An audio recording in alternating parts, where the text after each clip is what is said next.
Well, I didn't mean to have a kind of running theme of tortured poets for, New Year's Eve, but I think that's a good theme to have going into 2026 because I think our world is sorely lacking some tortured poets these days. That's not Taylor Swift. Hi, guys. Welcome to Lee Reacts. Hope everyone's having a good day. Bam. I know I am. Happy New Year. Well, almost New Year. Happy New Year's Eve. Hopefully you're watching this the day of premiere. If not, well, hello to the future because it's going to be 2026 no matter what day you're watching it. So we're back with another pick from our patron Maz. As always, Maz, thank you very much. We're going back to Marianne Faithfull, which is... That's a name I have not heard in like probably a year at least, maybe even more. We've done a lot of artists on this channel.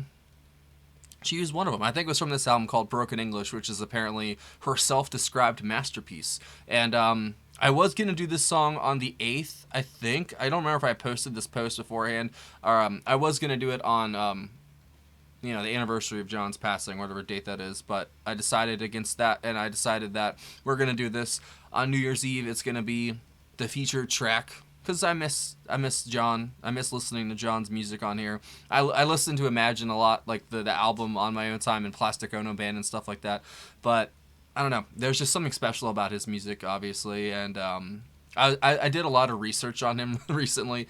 And I watched a lot of videos of the day he died, and the announcements, like Howard Cosell on ESPN. It was like in the middle of the Patriots and Dolphins game, and he said it, like, he said, don't forget football is just a game, it's not everything, or something like that, and then he goes into saying that, it's like, and what's crazy, is there was a British kicker who was about to kick, and he got blocked, and his name was, like, something, it's like, there's so many consistencies when some, like, tragedies happen, there's so many weird coincidences that, like, you can never fully line up all the pieces, but you see them, you know what I mean? You see all the pieces on the board, but you can't put them together. There's some weird stuff of John Lennon. Like, there was, like, 7 wounds, but 5 shots or something like that? Like, I really went down the rabbit hole, I'm not gonna lie, so, whatever. But yeah, Marianne Faithfull doing it live, Working Class Hero. Thank you, Moz. Leave a like, comment, subscribe. Let's go. Sorry. I get to babbling about shit. Don't fucking matter. Alright. Marianne Faithfull, Working Class Hero, 1995, live. 3, 2, 1, go. I love this song. Yes, the thing is still on it. I'm lazy as fuck.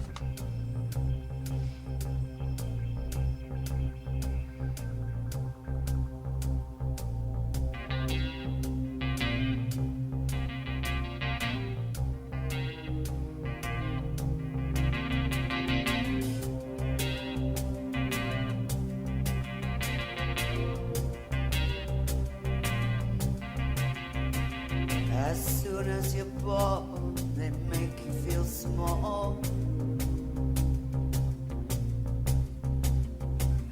By giving you no time instead of it all.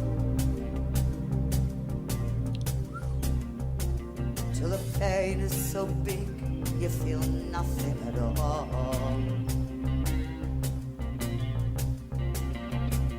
A working class hero is something to be.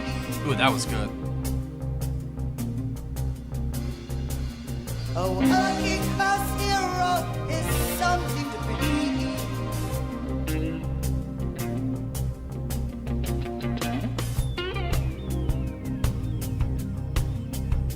They hurt you at home and they hit you at school.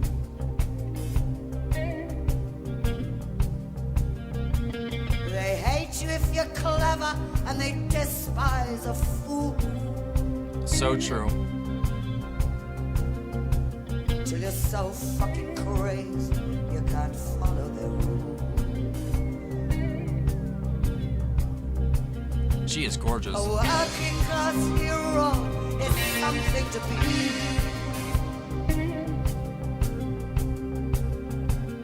A working class hero is something to be.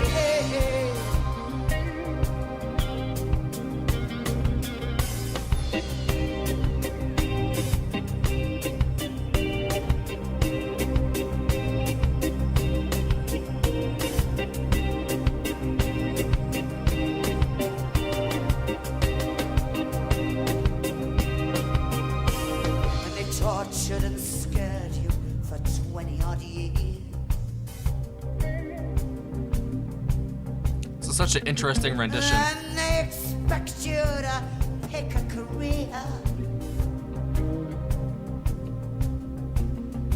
but they really can't function. You're so full of fear.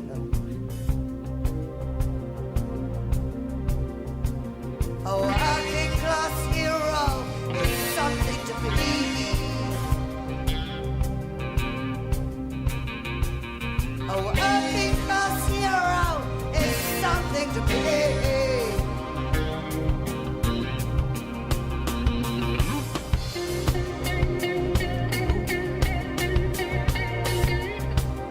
That bass is steady, bro.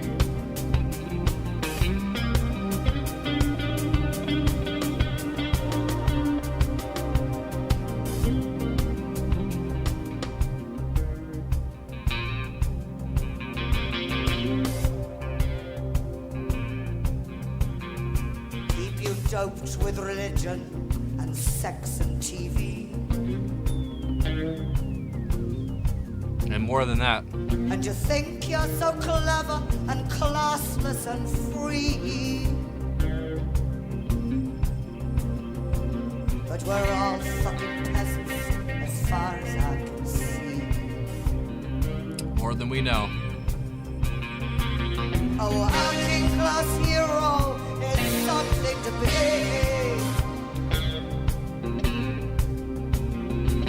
A working class hero is something to be.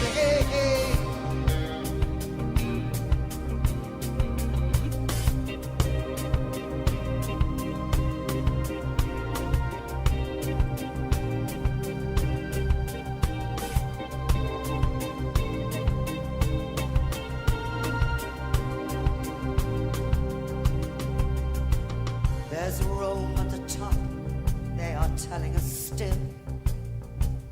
Hasn't been for a very long time. But first you must learn how to smile as you kill. If you want to live like the folks on the hill. A working class hero is something to be.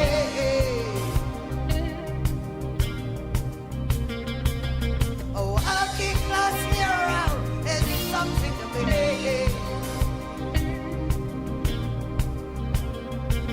A working class hero is something to be.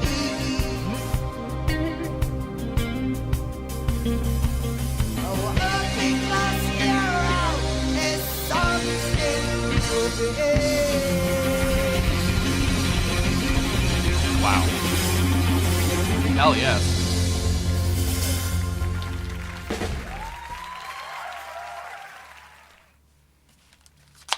She killed that. That was such an interesting rendition of that song. And it just highlights how much John had his like finger on the pulse of what people in the world actually care about and think about in ways, you know, like, you know, that everything in the world's been said about John Lennon, but he was very in tune with the world, if that makes any sense. Even though he like sequestered himself a lot from everything, like like it was just like the most simple rhymes and lines. That man can just like cut you open, bro. Like he's just so good at that. He's like a surgeon with lyrics. And it's so true. Like I was thinking about this during the song. It's like it's like a trinity of class, and all, like, you know, all the classes hate each other, but they want to be each other. Like the poor want to be middle class, the middle class want to be rich, and the rich secretly deep down wish they were poor, because as Jay-Z once said, more money, more problems. And most people would pick having more problems and more money. That's, I think, I don't know, that's the symptom of our society these days, is that people would want that. They would want more tension and more anger and animosity just for a more bigger slice of the pie that doesn't even exist anymore. It's all, the pie is gone. It's an imaginary pie now, and people are still taking slices like there's something there, and there's not. It's all gone.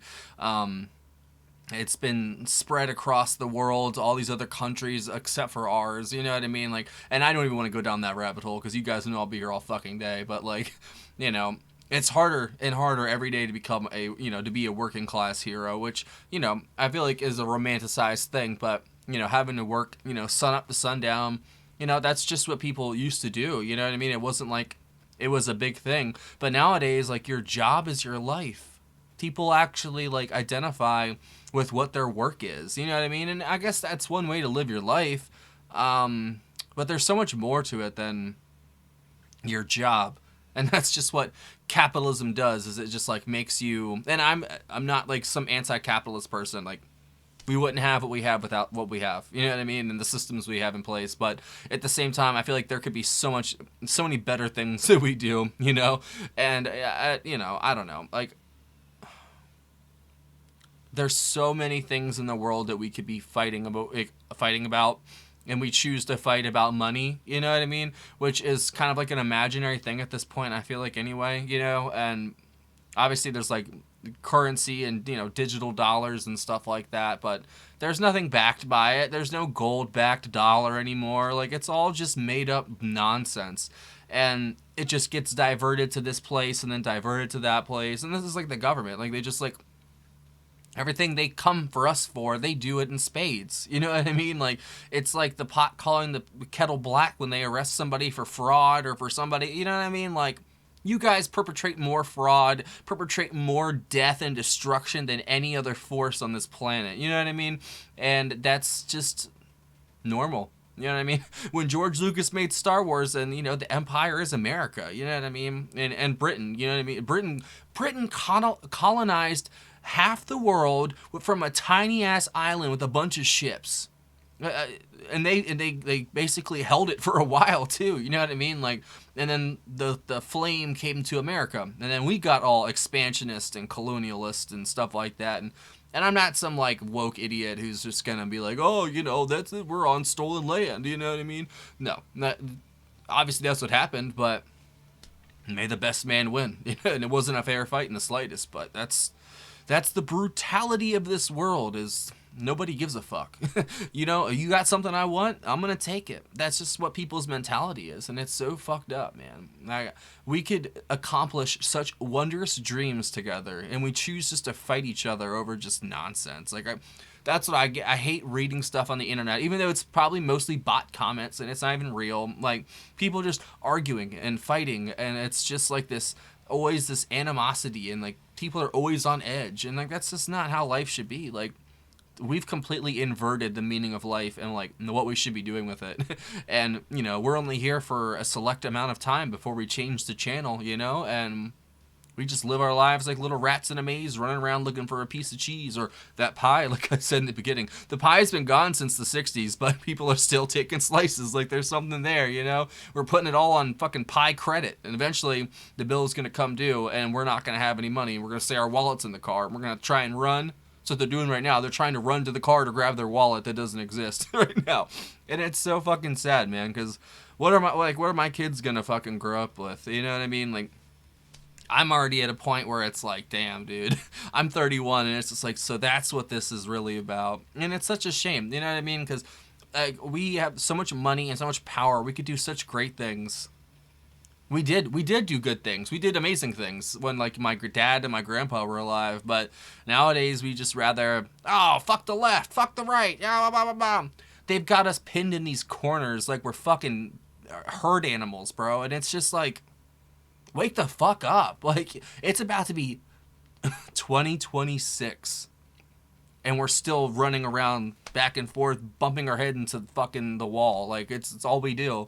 And it's sad. We should be doing so much better things. And I'm talking to myself. I'm preaching to the fucking choir, bro. I'm trying so hard to do better things and bigger things, but it just doesn't happen. Life is fucked. But that's what the beauty of New Year's is. It's like, okay, we just put a bookmark in 2025, and let's forget about it for a little bit, because 2025 was a rough year. I'm not gonna lie, especially for me. There was a lot. It's so much, and I haven't even told you guys half of it properly. And you listen to this, and it's just so expressive. It's just so expansive, like, especially as a low key kind of version, a cover of the original. She does a great job of making it her own, but still having like little hints and flashes of John in there. I swear she sounded like not Roger Waters. Did she sound like Roger Waters? I don't know. She's got like this voice that's so distinct, but it's got its own character and flavor to it. And I just love it so much. And like I said, it's a very low-key sort of version of Working Class Hero, which, you know, I love the original. And this is a worthy cover, if that makes any sense, you know, because some covers are not worthy in the slightest. This is a worthy cover because it's changed a little bit, but still kept the essence of the original. And I don't know, she went through a lot. I read up on her before I started the video. I had forgotten the story. You know, she was, I think, Mick Jagger's girlfriend. They broke up. She lost her kid. She went down a rabbit hole of drugs and all kinds of stuff. And man, you guys know, I'm an open book. Like, I was a fucking dopehead for like 10 years, and I was a piece of shit, bro. I'm not gonna lie. It sucks to say that, you know, because I've become better. I'm still a piece of shit, I guess, in some ways, but not as much as I used to be. And I love seeing people conquer it and just be like, ha! You know, because everyone has those thoughts every day. If you're in recovery, there's always thoughts, always lots of thoughts about doing all kinds of stuff. But eventually, you know, because I've been clean for a couple of years now, it's like they kind of go away with time. But then at your weakest moment, at your hardest hour, you know, it's there, you know, knocking at the door. Hey, don't forget about me, baby. I'm still here. Ricky, don't lose that number, you know. And that's like literally what it is. And it's just nice to like laugh at it, you know what I mean? Like that thought pops through your head. You're like, fuck you, bro. Like, I'm good, dude. It's so empowering to have conquered those chains that held me down for so long. I'm not going to lie. But it's sort of like, what do you want? Like a fucking pat on the back for being a normal person, you know, for not putting a fucking needle in your arm? Ooh, good job. You know what I mean? Like, there's two ways to look at it, you know? I choose to look at it as like, yeah, go Lee, good job. But I also see it from who gives a fuck? Like, now you're normal. Welcome to hell, kid. This is what happens. You know what I mean? But I don't know. I guess I have to wrap up this year with this video. And it's been a rough one. I'm not going to lie. You know what I mean? I kind of lost my way for a little bit there because, you know, I've been doing this for a couple of years now. And there's points where it's just like, I don't know. It's literally the easiest job in the world, but all the other stuff that comes with it, like the copyright strikes and the views being fucking cut in half. And like, it's just like, it's rough sometimes, bro. But you guys, like, what the fuck? You get to listen to music for like, what? That's a great thing. And I love it so much. Like, I love doing this so much. But sometimes it can be a hassle, but that's just like anything in life, you know, and it's not going to be worth it if you don't work for it, you know, so got to keep working, you know. I love our community. I love what we do here. And, I don't know. I just really appreciate you guys sticking with me through like thick and thin. You guys literally are the best. And, I wouldn't be here without you. And I say that from the bottom of my heart, and I truly mean it. So thanks for watching this year. Thanks for hanging out with me. I really appreciate it. We're going to keep it going into 2026. And as long as you'll have me, I'll be here. So thanks for watching. That was great. Thank you, Maz, as always. Maz always picks the ones to make me fucking talk, bro. That was great. I'm going to shut the fuck up, though. So have a good day. Happy New Year.